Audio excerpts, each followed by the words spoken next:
Well, good morning, everybody. It's a pleasure to be here. I should thank Tim and Indiana University and all those here for organizing the event. It was about 10 years ago when Tim came to George Washington University and he introduced me to the idea of business and peace. And of course, when he did, like many others, I thought, gee, love beads and hate Ashbury and all that, is that kind of the angle? But of course, when you look at it more closely, right, it's a very serious and important topic and one I've enjoyed working on ever since. So thank you for that, Tim, and looking forward to working with you on this and the others. So the three panelists have kindly agreed to let me introduce them just briefly because you have their bio so we can spend more time on the session. So in order of presentation is John Sullivan. He is adjunct professor at George Mason University and formerly founder and executive director of the Center for International Private Enterprise. Next is Donald Cassell Jr. He's a Sagamore Senior Fellow and Director of the Liberian Initiative. And then third, I'm sure you'll recognize, some of you will, Phil Powell. He's Associate Dean of Academic Programs with Owen Kelly School of Business here at Indiana University. So each is going to make their own statements, and then we'll leave some time for some Q&A. Before we start, I just wanted to say I noticed in the Washington Post this morning there was an op-ed by Tom Wilson. He is chair and CEO of Allstate. And just to grab two little snippets from what his editorial was about, he mentioned fully integrating social good into a corporation's purpose is also good for business.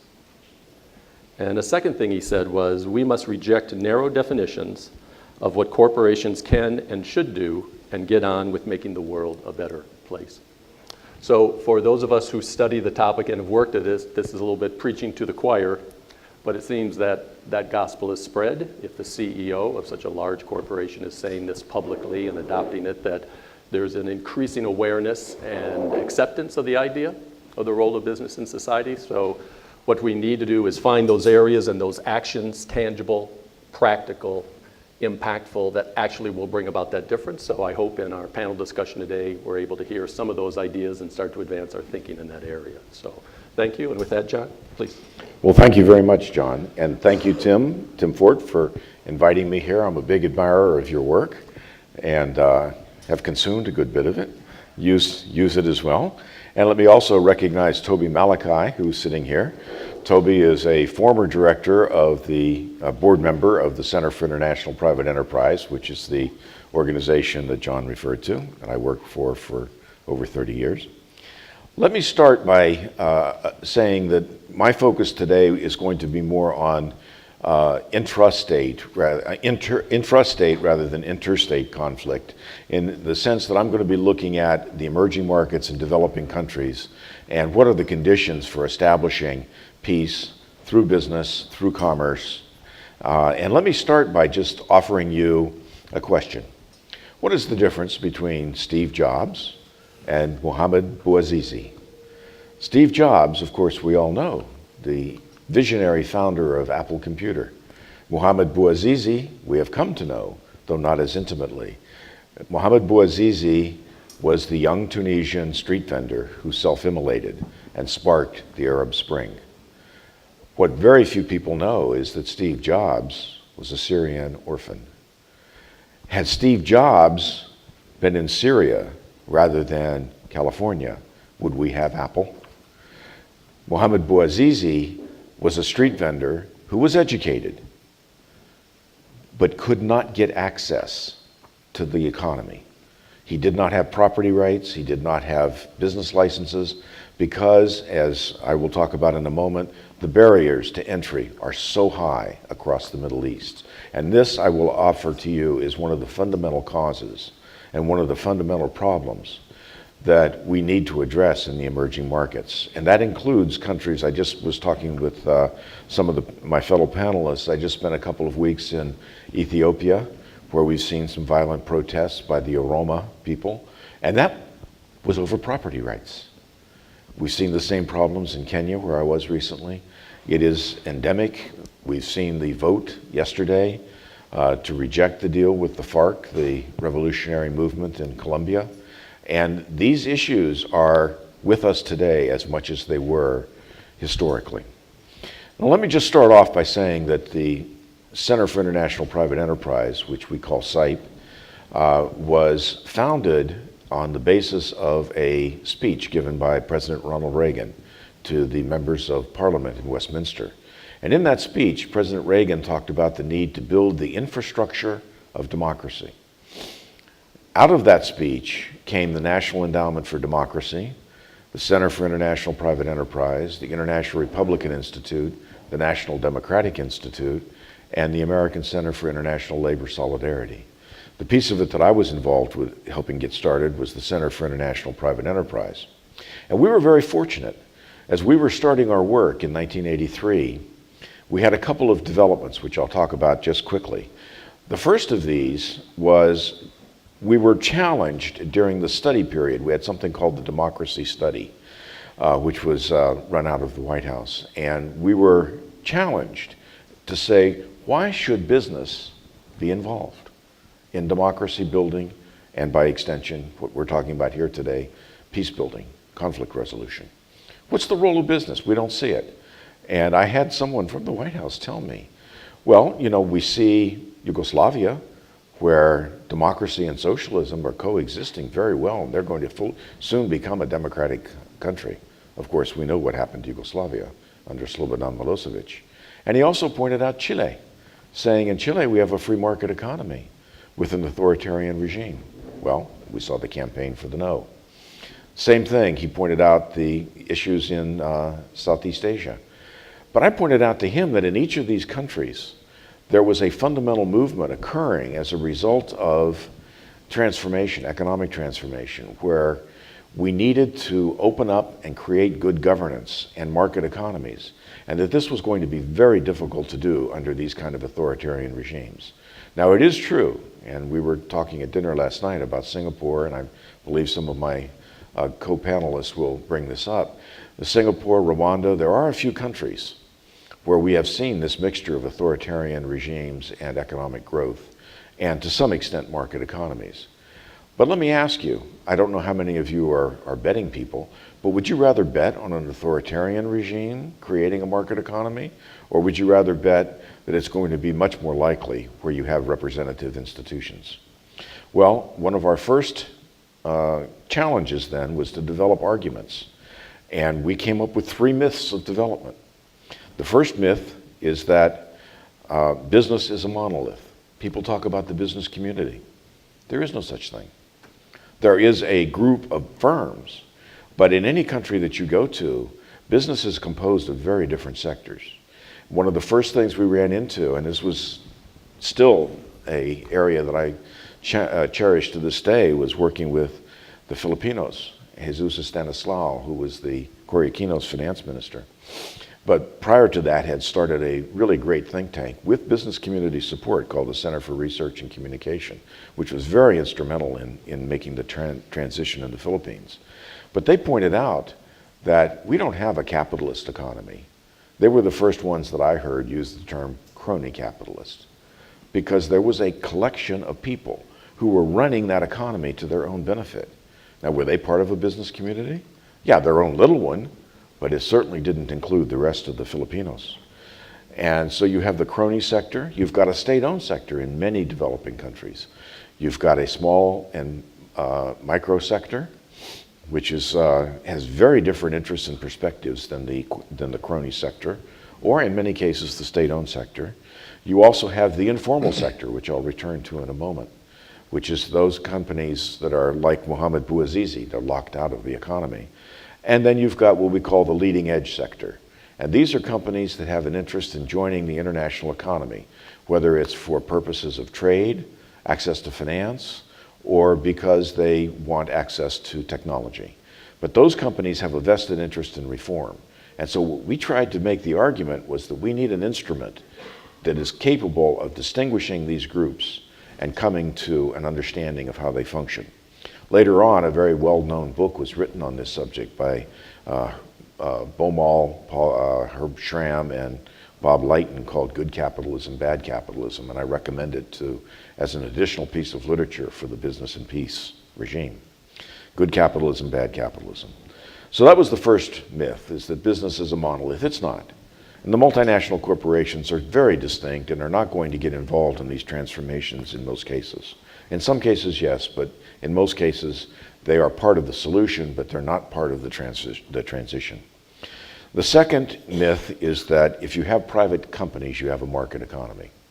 I've already mentioned good capitalism, bad capitalism, so I've given away my punchline here. But what you have in most countries, even though you may have private enterprise, are huge informal sectors, where up to 30% of the economy, 40% in some cases, are off the books. They're unregistered. They can't get access to business licenses. They are the Muhammad Bouazizis. And one of our first projects at SIPE was working with this sector with a visionary person by the name of Hernando de Soto. And I'll come back to Hernando in a minute.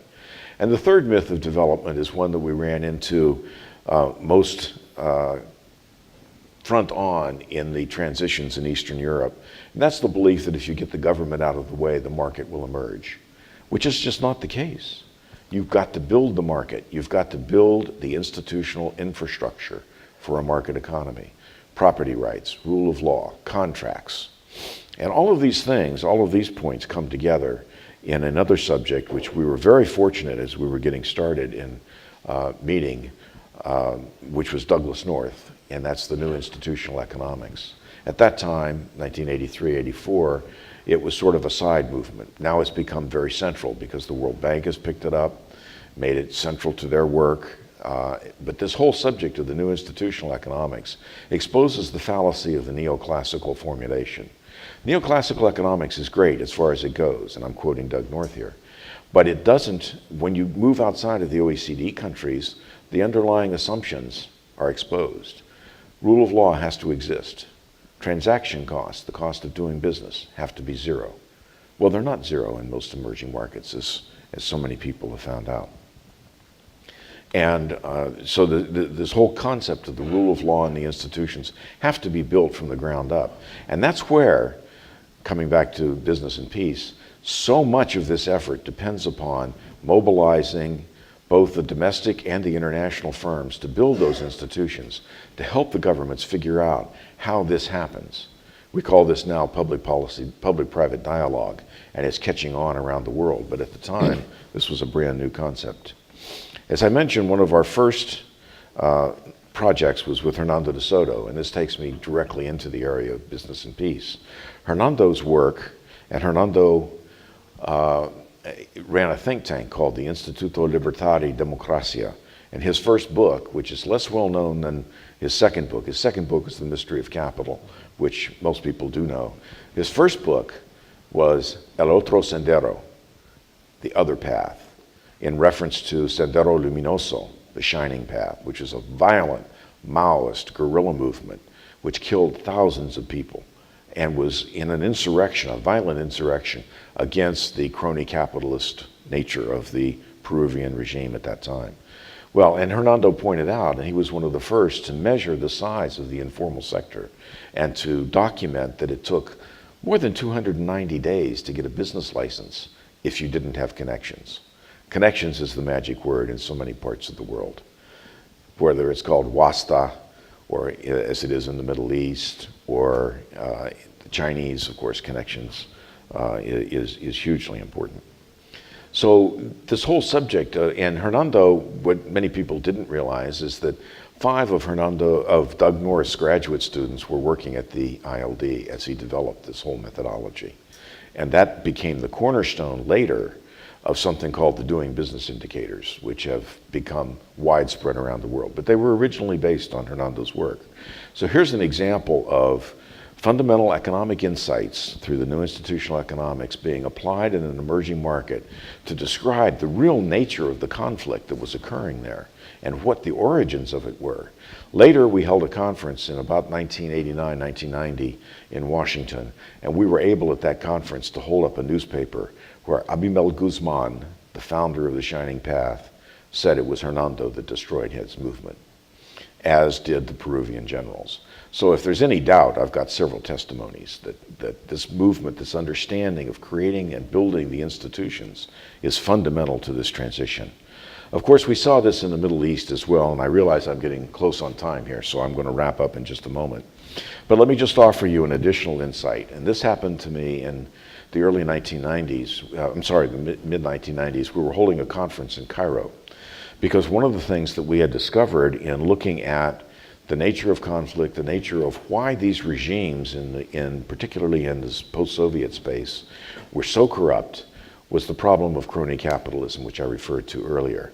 Later on, Berlusconi very happily called himself an oligarch, and that term has now caught on. So oligarch capitalism is very well known in the post-Soviet space after the fall of the wall. But in the early days, it was something of a mystery, and this is what I referred to in the third myth, which is just get the government out of the way. People didn't realize that there was a lot more to it than that. So early on, and we were one of the first to do this, we began working on corporate governance, which I submit is another fundamental reform area, like anti-corruption, which has to be dealt with. And corporate governance is fundamental to the anti-corruption effort, which in the Q&A or discussion, I can talk about programs we've done in Thailand, the Philippines, and other countries along those lines. But introducing the idea of corporate governance, we brought with us, and this is another fundamental factoid which I recommend for the conference, you cannot import reform. It has to be developed indigenously, but you can import ideas and technology. And so one of the things we did was to take the OECD principles of corporate governance, which are principles, not rules, principles to the Middle East. And we were having a major conference in Cairo with the Egyptian Banking Institute and others. And at that conference, we started talking about corporate governance. We had somebody from the OECD introducing the principles. Later on, several people pointed out to me that unless you spoke English or French, you would have a very difficult time understanding this conference. And I said, why? We had the best translators. They cost us a fortune. And they said, well, John, that's not the problem. The problem is there's no word for governance in Arabic. And I went, oh my God. Because as Doug North would say, and Oliver Williamson, language is one of the fundamental institutions. And if there's no word, it took 2 years of work with the Egyptian Banking Institute, the Arab League, Al-Aram, and Al-Azhar, the Center of Arabic Learning in Cairo and the Middle East, to come up with a word for governance, because every acceptable word that is modern standard Arabic has to have a Quranic root. And that word became hawkama. And it's the only time I've seen this, but there's a proclamation from the Arab Linguistics Institute and signed off by the Arab League. Now and forevermore, the word for governance shall be hawkama. And it took a lot of time and a lot of effort to get that word then accepted, because you would go to Yemen or you would go to other countries and say the word is hawkama, and they would say, no, it's not. That's a bad translation. This is the word. And you would have to convince them that you needed to use the same word. So finally in Dubai, they established the Hawkama Institute, the Institute for Corporate Governance, which they call Hawkama. And the word has now become so acceptable that you find it in newspapers and books and articles and so on throughout the region. But that transformation is fundamental. And that's another example of the importance of institutions, because they had been using things like surveillance, monitoring, direction. Well, that's not governance. That's a fundamental difference. There's another country which we have not been able to figure out the solution to, where the word governance does not exist, at least not in an acceptable modern language: Russia. So we still have challenges ahead of us for this movement of business and peace. But if you're to create the framework and the institutional structure, which then we discovered in places like the Middle East, and in my first trip to Iraq in the early days, I found Shia and Sunni together in the business associations, working together. So I would submit that the role of business, commerce, and the institutional structures, once you get them put in place, are fundamental to this effort of peace building. Great. Thank you. Good. Thank you, John. Donald? Thank you. Basically, I'm just going to focus on the research that we've done at the Sagamore Institute. And we tend to look at the portfolio, at least in terms of the Liberian initiative, as sort of broadly defined as international development and nation building. And so when I'm looking around, I'm often looking for fairly good models that I can show up to other African people, African nations, and in particular to the Liberian and Liberian leaders and policymakers and students that I'm working with as to good models to look at. And in this, we went ahead and looked at something in Kenya, and from there I will try to, if I have the time, to bring out the place of the model of Singapore and the model of Rwanda, and then we'll look at a particular institution within Brazil, Embrapa, which is an agricultural research corporation, as a model that I looked at before. Looking at Kenya, something called KIPSA, Kenya Private Sector Alliance, we actually met, the lady in fact that heads it now used to work for the Sagamore Institute as an intern years back, and then went over to Kenya and led this institution. Going back to how this connects with peace, and I think there's some similarity with John's concern here, is I'm not looking at it in terms of merely external conflicts, invasion or external threat, etc., but rather implosion from within, civil wars and civil unrest and things like that, that is close to my heart because of Liberia and what happened in Rwanda and several other African nations there. So KIPSA, the Kenya Private Sector Alliance, they form a role of commerce in fostering economic growth, poverty reduction, and improved standard of living. Seek to offer creative solutions to overcoming various barriers of growth and development, like health, skills, social and decision-making barriers, etc. It's also what we call a multifaceted, multi-level, and multidimensional approach to solving these problems, overcoming development barriers, restoring dignity, pride, confidence, contributing more to sort of holistic development, not only economic development. Hopefully, if we go through this, I might explain that more. But then it functions, KIPSA, this is, so we've been project specific here. KIPSA functions here as an umbrella body of over 100,000 Kenyan businesses, where you have there uniting the voices for those many businesses into one representative being able to negotiate and influence public policy in Kenya for good. So when I see these kinds of things, I am thinking about Liberia and the weak state institutions that are there, and I'm wondering about how, looking at the weak state institutions, how from a private sector you can still form strong institutions that could probably still help the state institutions, because I agree with John that really you in fact, there's no two ways about it, and you see that working in Embrapa. You need a strong state structure to actually cause the thing to work very well. Either these private institutions will in fact become the strong state structures that you're looking for, or there will be help the strong state structure develop. So we've looked at, in developing this, we looked at Singapore and Rwanda as excellent examples. In fact, I think in talking with the lady, this was true for her. Excellent examples on how private alliances can foster public-private collaboration. When you look at Singapore, it came from a very small backwards area, and the reason why Singapore is attractive to me has to do with where it came from. It reminds me of a typical developing country and all the problems that you have, and then where it is now, and how it is that that path was charted by really remarkable and excellent leadership to bring Singapore that it is now part of the modern world, part of the modern nation state structure in a very well run, very well organized state. And so that is attractive to me from that standpoint.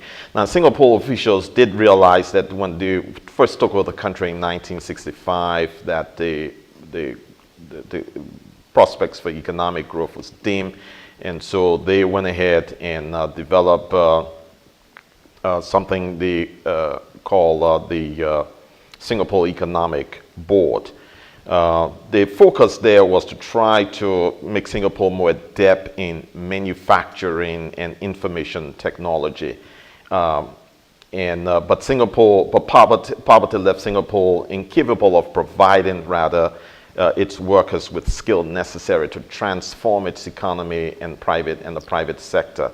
So that's when the government established this.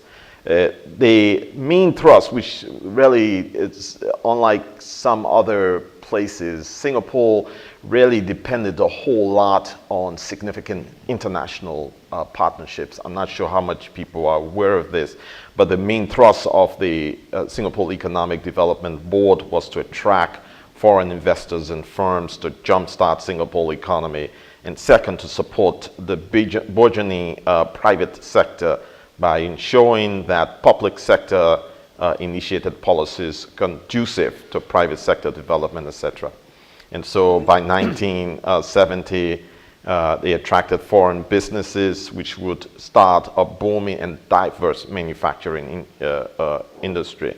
To ensure this, the economic growth reached beyond the upper echelon. So the way the leaders thought all along is that they never wanted this to be only for the elite within the society. So the Singapore, that same board, Singapore Economic Development Board, developed a manpower and training unit, an overseas training program, and a joint government training center apprenticeship to teach Singaporeans necessary skills to participate in the manufacturing sector. And then, so Singapore government also targeted corporations that would create the largest number of jobs and input new technology, train Singaporeans in advanced technical and management skill, and produce exports. They use multinational corporations. They were really not afraid to get close to multinational corporations and didn't think of them as a negative thing. So the well-established look at them as bringing a whole lot of value, well-established marketing network to fuel Singapore economy. And from the beginning, Singapore, the microstate, was highly attached to globalization, which unfortunately has become a bad word here. But they saw that as strategic to their interests. It was more concerned with the heavy use. This is something, again, that people criticize quite a bit, but it's a heavy use of FDI, foreign direct investments, in order to generate rapid growth. So foreign direct investment has greatly contributed to the growth and transformation of Singapore. It has transformed Singapore.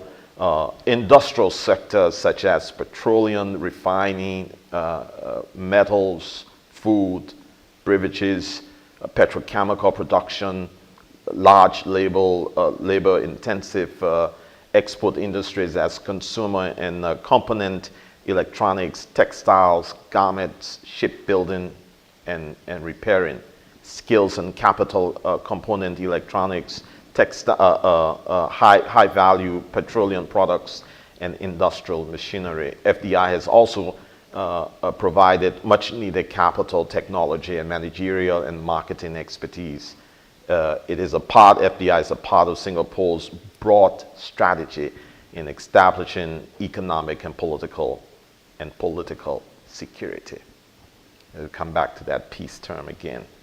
It has generated rapid growth while securing the resources to promote domestic and economic development. To be competitive, Singapore had to tap, and I keep emphasizing this because I know that dealing with Liberia, there is a reluctance because of some kind of protective law concerning Liberian citizenship. But Singapore had to tap global resources, technology, and talent to overcome limited limited local resources. Now we come to Rwanda as a model. Kenya, of course, because Rwanda is African and right there in Central Africa, right near Kenya. Kenya has especially shared similarities with Rwanda's private sector foundation. So the KIPSA, in Rwanda, the private sector foundation, PSF, is similar to KIPSA in Kenya. The PSF has proven instrumental in helping Rwanda become one of the most stable and efficient sub-Saharan African countries. PSF, Private Sector Foundation, which is what it's called, is a grassroots private sector initiated institution founded in 1999 to facilitate growth and security among private sector organizations by functioning as a training center, advocacy group, and consultation group for members' businesses. PSF development in 1999 can be correlated to tremendous growth in various economic indicators. We'll go through some of the details of that. But also, these improved economic statistics correlate with reduced infant mortality, underweight children, and the fertility rate, in addition to increased educational levels, access to cell phone, internet technology, and greater levels of accountability for government. President Kagame of Rwanda, he sort of established a presidential advisory council, which really composed of high-skilled individuals, high-skilled Rwandans, as well as international professionals. Some people like you might be in this room who have vast experience in many important areas such as government, faith-based institutions, and global companies. President Kagame has said that the Presidential Council constitutes a pool of talent for an inexhaustible source of advice and inspiration from people with vast knowledge and experience in areas needed to create prosperity in this country. These men and women known affectionately, and you may have heard this name, Friends of Rwanda. They meet twice, you know that good. They meet twice a year, once in Kigali and once in New York, and to discuss ways of enabling Rwandans to transform great ideas into practice to benefit the Rwandan people, which is some of the problems we have quite a bit within Liberia and Africa area, how you get great ideas to really become practical. So you have some of the people you have on this group will be people like Rick Warren, the influential American pastor and author, Scott Ford, the former CEO of Alltel, and Tony Blair, former Prime Minister of Great Britain. Council has been referred to as a high-level, low-profile dispatch team in brain trust. The creation of the council is strategic to the implementation of Rwanda's Vision 2020. There's lots of countries in Africa, including Kenya and Liberia, that are setting up vision. Where do we want to be in 10, 20 years, etc.? So there was Rwanda's part of it. The best example of this group of people would be a guy called Dale Dawson, and he began involving himself in Rwanda for a while, and he did some research, convinced Opportunity International, nonprofit business organization, that work in the developing world, to open a bank in Rwanda. Dawson used his skill sets in accounting and investment banking to create capital for the bank and provide support and give leadership. The bank flourished. Today, it employs more than 200 Rwandan and has built a $12 million loan portfolio. Of course, I wrote this some time ago, so it may be even more. Dawson went ahead and founded something he called Bridge to Rwanda, B2R. Okay. Yeah, so maybe 5 more minutes. Okay, 5 more minutes. And then but they use that to develop scholarships for students in Rwanda and whatnot. So you do have the Kenyan Private Sector Alliance. They also went ahead and worked, going back to the Kenyan Private Sector Alliance, they went ahead and worked with helping the government form policies. They're part of helping them implement the constitutions, the crisis that they had in the last election that led to bloodshed. They were part of the solution to that and brought that to bring that to a close also. And then the last one I want to mention is just Embrapa. It's a large Brazilian agriculture research corporation that was founded. This one is state supported, but its work, it really has helped Brazil become less of a, move away from the position of being a food importing corporation to a food exporting corporation. And it works so well that it's also focused on developing a whole lot of talent within Brazil in terms of increasing the number of scientists that are working in the corporation. 2/3, I think, with a PhD. It improves the scientific research in the country as a whole. And because it works so very well, it has bilateral relationships with about 78 or so countries around the world. So I think that brings it to an end of what I wanted to say on more specifically what businesses are doing for peace. Very good, thank you. And then finally, Phil. Absolutely. Good morning. I want to jump straight to the front lines of value delivery and leave you some insights on business strategy. This is not only an academic topic, which we have some great brain power here, but as we know, in great business schools, great research leads to great education for management. This is an executive question of how do you go in and build business models that correlate with peace. Now, I'm an economist, a purveyor of the dismal science. So one of my questions is, what is peace? So let me give you that definition. Let me give you an operational definition of peace that I think is very pragmatic for managers and executives. And basically, peace is institutional stability. Institutional stability that allows markets to work, that allows the neoclassical outcomes to happen, right? Property rights, law and order, contracts, all the institutional things that we identified earlier. Now think about what does it take to maintain that type of environment? If you have an environment that allows markets to work, that means the government is protecting that social equilibrium, protecting that social contract, right? People are loyal to it. So how do you do that? It comes down to your social safety net. If you look at the literature and you run analytics on correlation between growth and social safety net, there's a strong positive statistical correlation there. And why is that? It's because a social safety net helps to achieve an equilibrium. And it's an equilibrium of transfers. What's the balancing act? The balancing act for peace internally at the national level is, do you allow entrepreneurs, do you have enough rewards in the market? Do you allow markets to operate to reward entrepreneurs, to drive the innovation that drives growth in your economy? But do you transfer enough from those profits to that value creation to basically, as economists would say, bribe those who are disenfranchised, who really, without some assistance, have no interest in maintaining the current equilibrium? So you've got to strike that balance.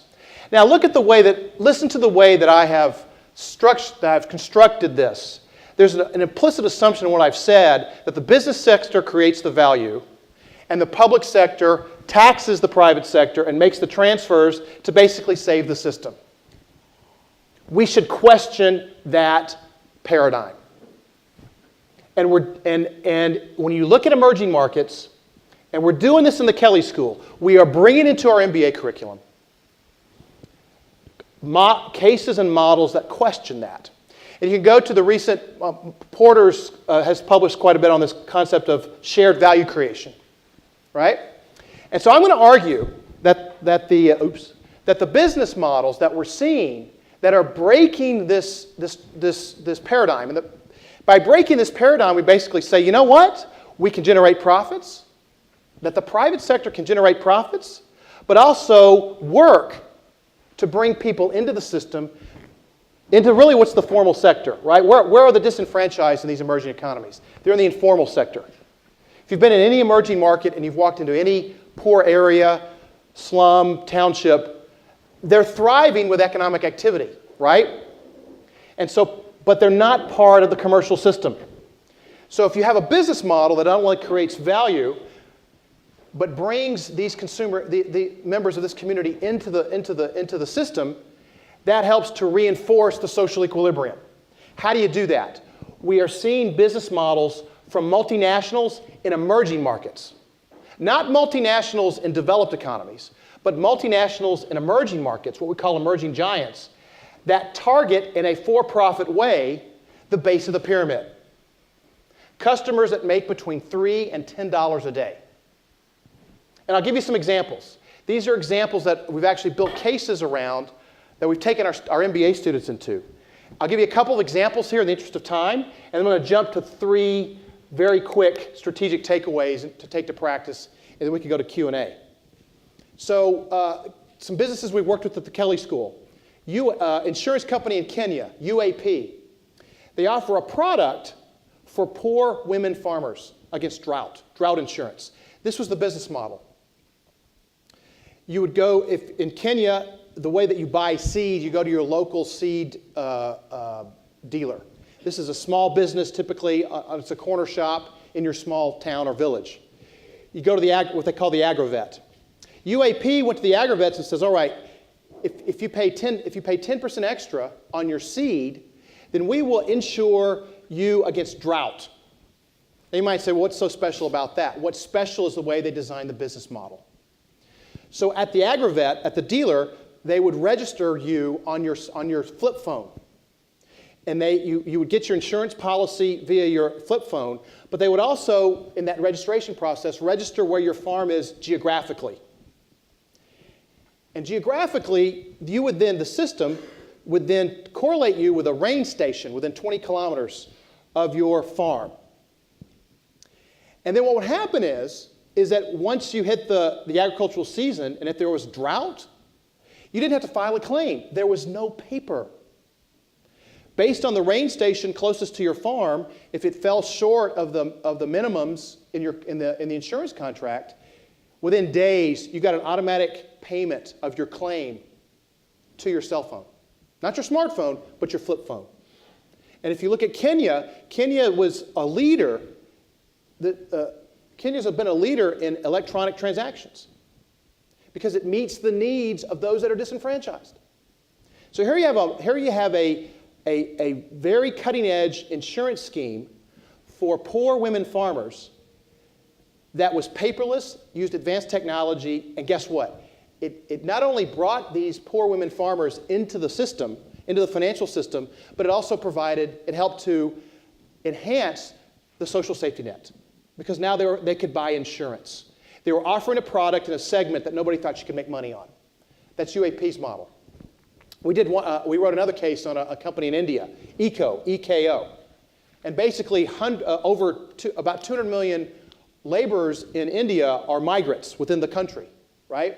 And if they wanted to send money home, they'd have to go to the branch and basically wait a half day to send their money back and charge a 5% premium. Well, what EKO did, again, with flip phones, what we might affectionately call dumb phones, right? In 2008, they built a system where you could transfer money from your place in the urban India economy back to the rural village without using any bank. I'll give you another example. Tata. Tata, as you know, is a big Indian conglomerate. They make motor vehicles. I've given you 2 service examples. Let me give you a product example. So if you've been to India, you'll notice that a big part of the informal economy is urban, right? And they call it the last mile or the last kilometer in the distribution chain. That distribution was all typically done by folks with motorized bicycles, right? Very unsafe, very undurable, and they pack it really high. So what Tata did is they said, you know what? There's a market opportunity there. They went back with product design, and they designed a modern, sort of a mini truck. It was called the Ace. sold it for $4,000. It was more durable, it was more safe. It was actually a profitable investment if you were a typical distributor in these areas, and they offered credit. So here again you have another example of a distributor that was doing business in the informal economy where the business model connects them more to the commercial economy. And it does so in a way that adds value, that is for profit, that the people are willing to pay for. No government. So what do you, in these business models, what's common? What is common among these business models that gets these outcomes? Again, what's the outcome? The outcome is a for-profit product or service that is offered, generates value for somebody making between $3 and $10 a day. But what's the outcome? The outcome now is it brings them into the formal economy in some way, and now they have a stake in the system, which reinforces the social equilibrium that is at the heart of peace, theoretically, right? There's three things that run in these business models that are lessons for multinationals in the United States if they want to penetrate these markets and thus enhance peace. We'll go through these real quick.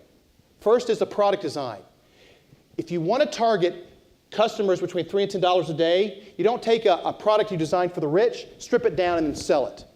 You've got to design a product for that segment in their environment. You have to immerse yourself in that environment. In all three of these examples, the companies did. They started from the ground up in product design, just like they start ground up in designing it for the wealthy. So product design is number one. Number two, decentralized distribution. UAP Kenya used small agrovets, thousands of them around the country in Kenya. Eco uses these mom and pop shops all over India that are already in the informal sector, that are already in these areas. Tata set up dealerships, mini dealerships, not these gargantuan ones that we're used to, but basically somebody would set up a stall and they'd park 5 of these Aces up there and they'd sell it.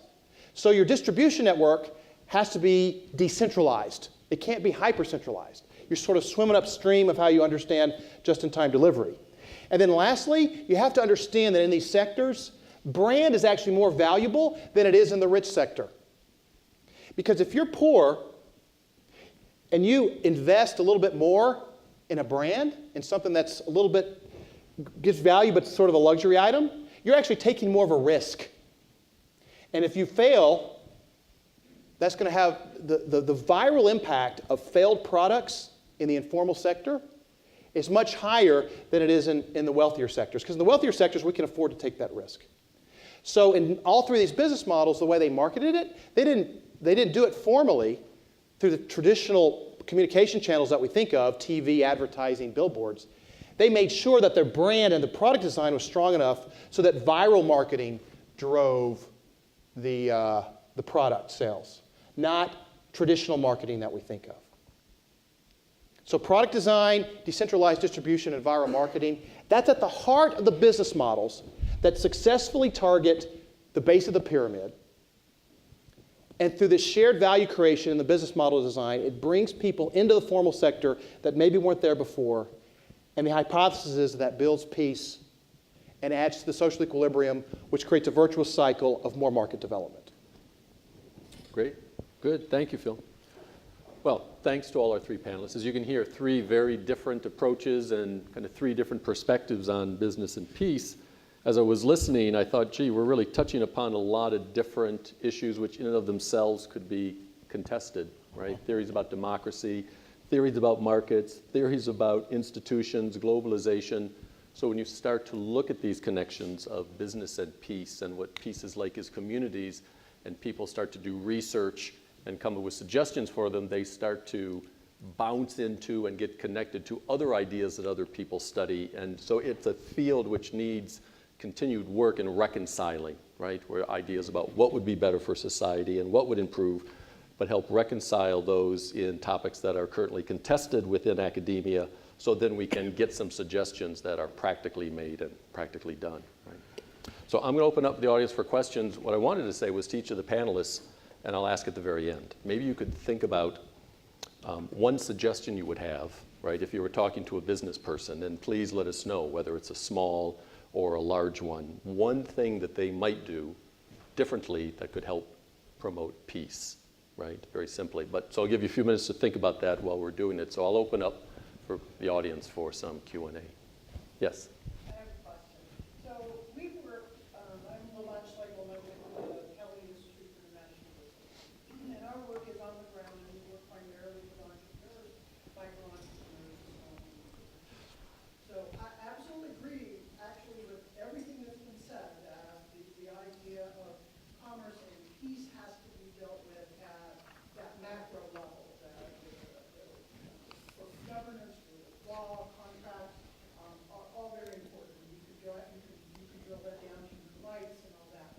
What do you say to a small business person who's just trying to make a difference in their community, who recognize that their role can help with the peace solution in their community, in their country, in their region, but they can't necessarily link back into these bigger discussions?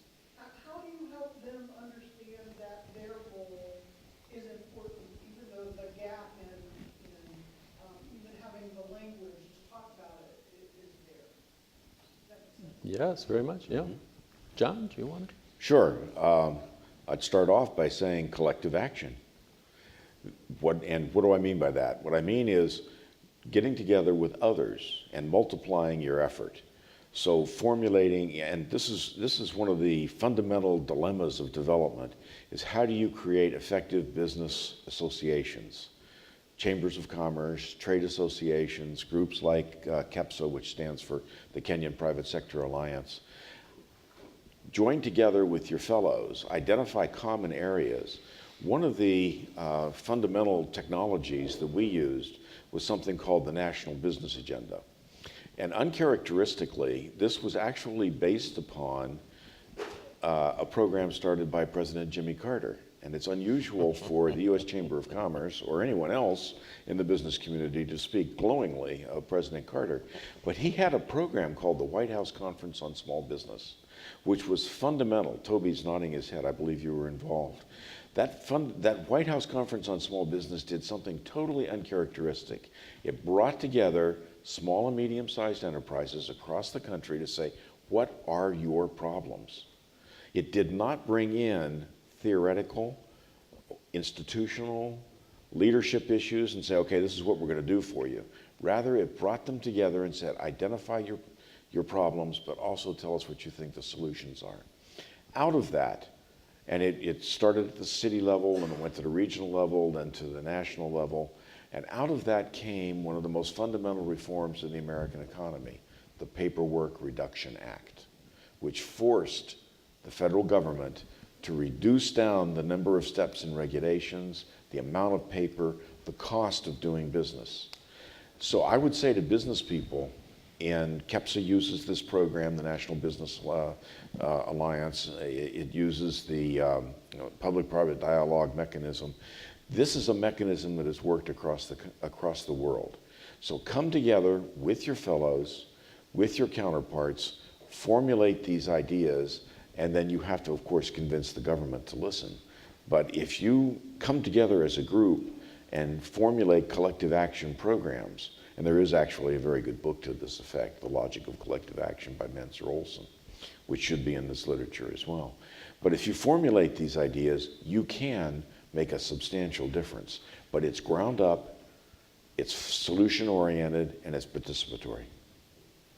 I concur with that. Basically, what John was saying, when you asked that question, my mind ran back to KIPSA right away, Kenya Public Service Alliance, Private Sector Alliance. I thought that would be a very good place to start, and I think that's how they got it going. I mean, 100,000 businesses part of that. You can imagine that a small business like that would be there. The problem with a country like Liberia is that I know we don't have it, because in doing our research, I had one of the researchers go ahead and look into that, and we didn't have anything like that, and what we did have was essentially inactive.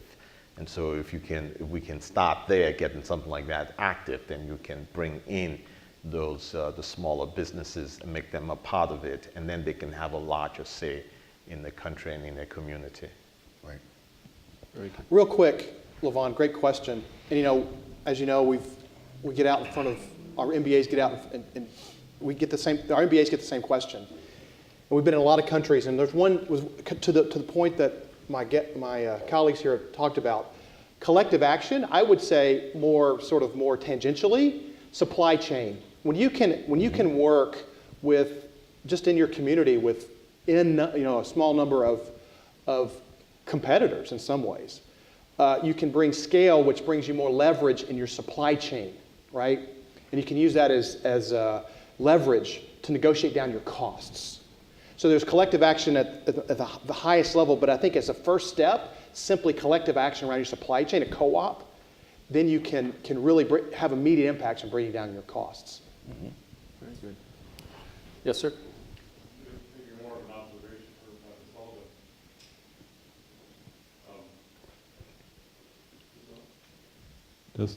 Yeah, thank you. Okay. There you go. So it's interesting to maybe see how business creates a vision for peace. And looking specifically at Japan, 1920s, 1930s, the samurai warrior instinct was incredible. And it would lead to Sotogo saying, well, we have to create an empire across all of Asia. And obviously that got destroyed, but what was important then was maybe Deming and Duran coming in and creating the vision of the quality circle and ramping up and reviving the Japanese business community to the point that it is incredibly successful today. And so the new vision then is for a peaceful business environment. Yep. Just to build on that observation, it was actually Douglas MacArthur, prior to the closure of World War II, went to Wolf Ladajinski, who in turn reached out to many of these Japanese leaders. And again, they formulated a basic reform program. Part of that reform program, and I keep coming back to this because it is so fundamental, was property rights in Japan, reforming the property rights system. The same approach was used in Korea and in Taiwan, of reforming the property rights system as a fundamental to building peace. I should also mention, and that's a very good thing because that's some of the concerns in Liberia. People have been very, very concerned. Indiana University has been helping Liberia with that, and some people in Wisconsin also. But in Kenya, KIPSA has been very, very strategic in trying to improve the property rights situation, offering policy solutions, and really helping to clarify it considerably. To the point that I think they may look at that as perhaps a success at this point. I agree. In Kenya. So yeah. Very good. Other questions? Yes, sir? Yeah. Microphone.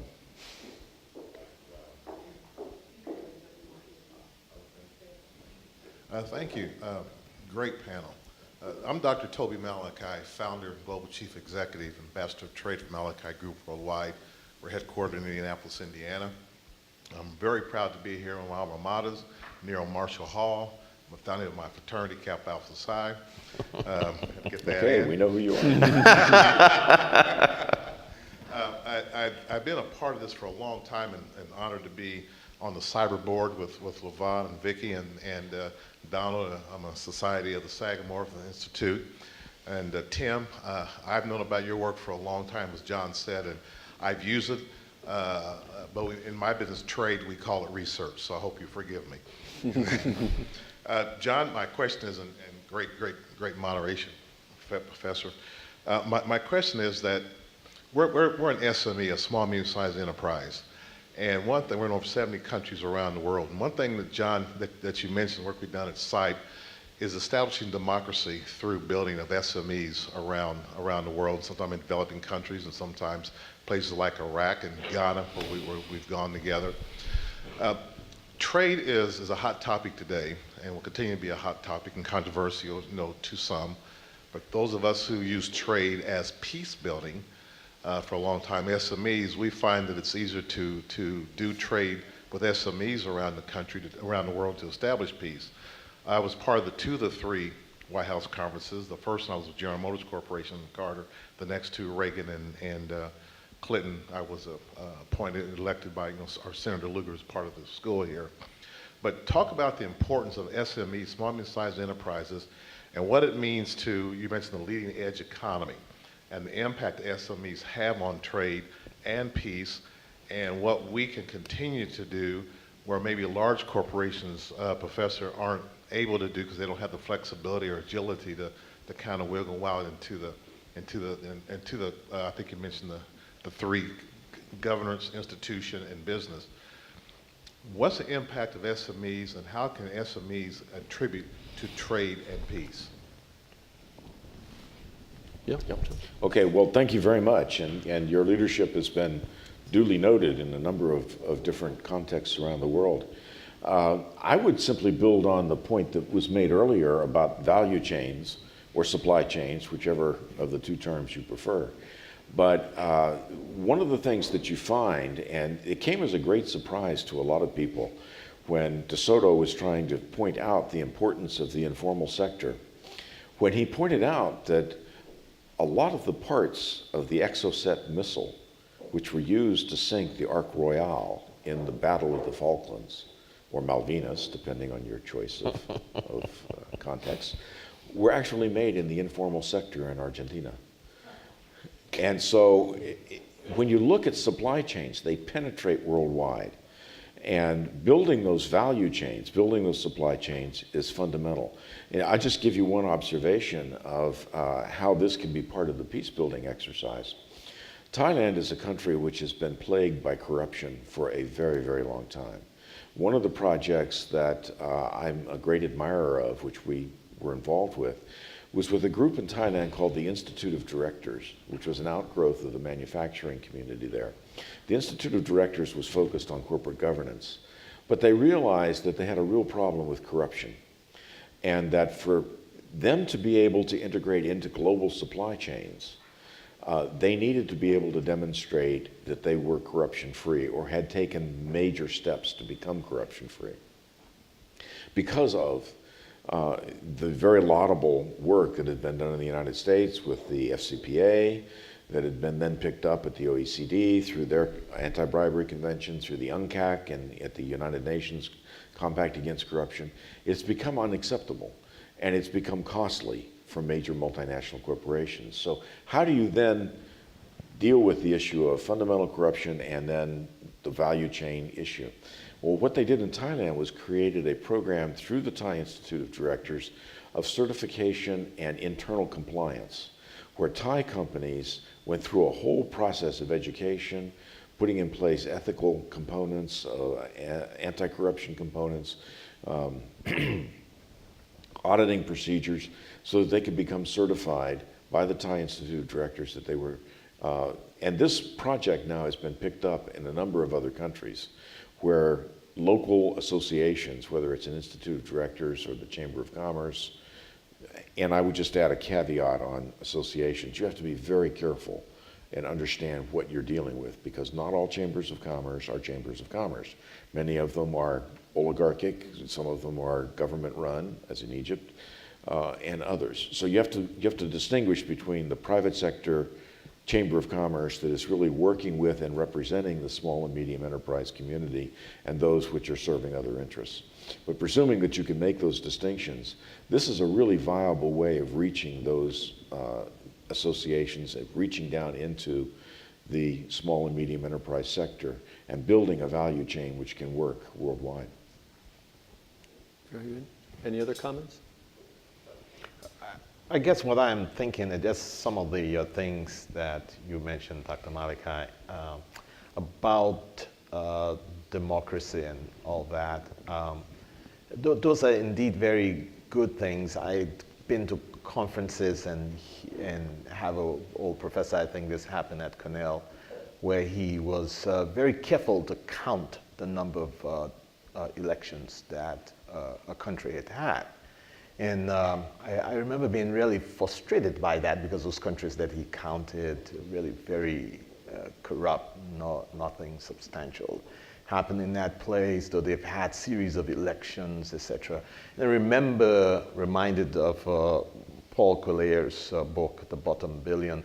And what he's really concerned about is not only that we have elections, but how we develop things like the rule of law. He said the real bones that would would make a democracy really successful and work, and the rule of law, discipline, integrity in the society, etc. And those kinds of things will be, I think, really important in doing business in those countries. And for myself, that's what I'm driving for in most of my work in Africa and Liberia. Good, thank you. So, all the way, can I not see? Okay, there you go, one last question. I do have a question. A lot of what you're talking about earlier, you said you cannot import reform, and you're correlating all of this back into peace, but how do you measure peace after you have already made these steps to establish that? When you're correlating business with peace, how do you measure the increase of peace, or how do you define peace after you have done these things and made those steps?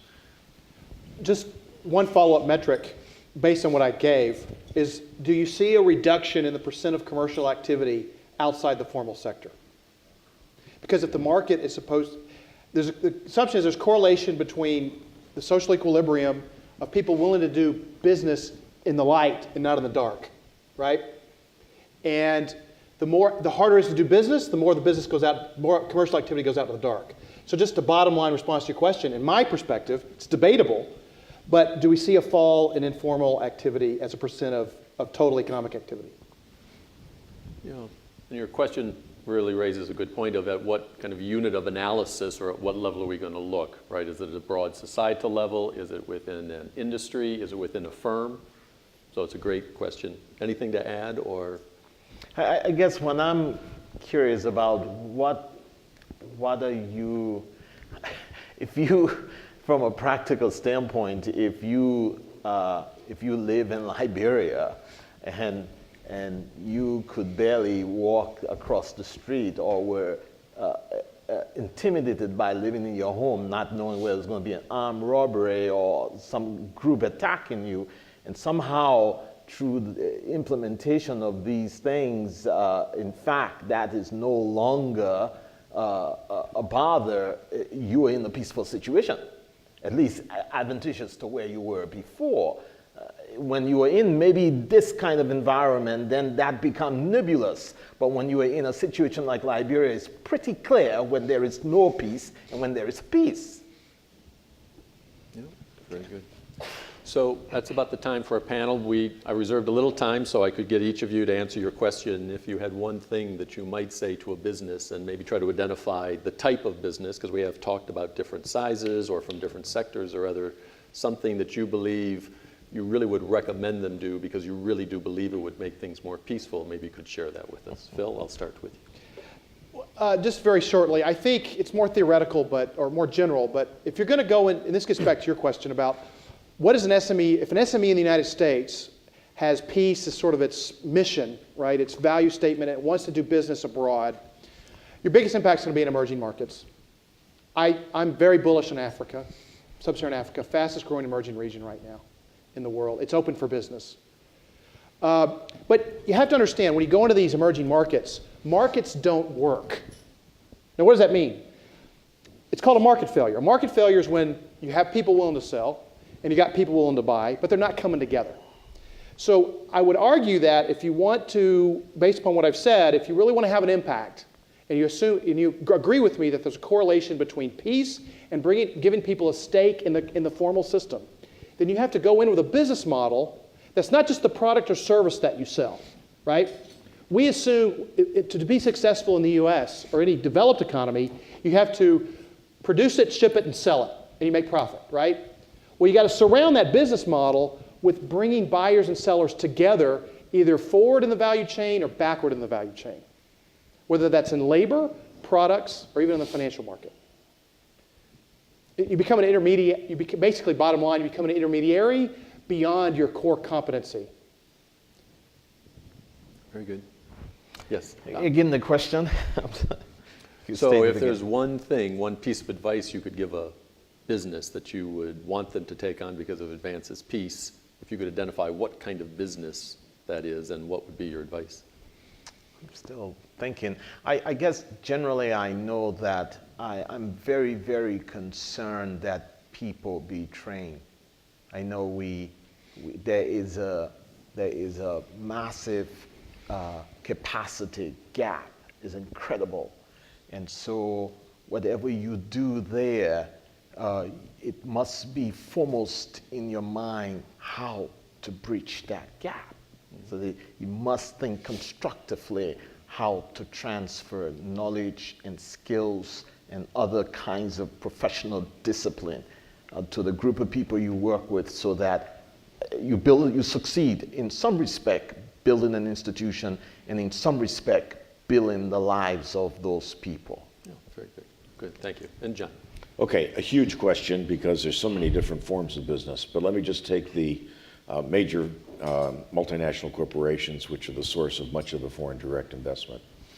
Look for those companies and look for those countries which are on the edge of change. Apply the institutional framework, look at the Fraser Index, the Heritage Index of Economic Freedom, the Transparency International Index, the Integrity Index. There's a large number of these frameworks which you can look at to understand the doing business indicators, to understand the institutional structure and makeup of a country. Find those countries which are on the turning point, because as we all know, making an investment before a boom is better than making an investment after a boom. So find the countries that are about to boom, because you can identify these where there is a growing structure in the country for reform, for development, and a pressure for it. Find those countries, find the national champions, and don't just assume it's the Chamber of Commerce, because, as I've said, in some countries it is, in others it isn't. If you go to Egypt, don't go to the Chamber of Commerce, go to the Federation of Egyptian Industries. That's where the cutting edge is. They just wrote a paper on the cashless economy and how to reform the informal sector in Egypt. Work with those companies, identify the value chains in those countries, and you can begin to make investments in countries where change is happening, where reform is happening, where the future is. Get into those places, because that's how you're going to grow your company and grow your industry to the next 2/3 of the world. Great, great. Well, thank you. Well, thanks for all our panelists. A very rich and rewarding conversation, a very diverse set of topics.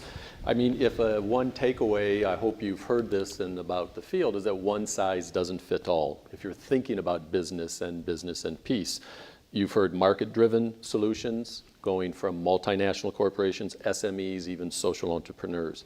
You've heard about acting collectively through business associations as a way of advancing some shared interests. You've heard about strengthening government institutions that can lead to better governance and can create opportunity.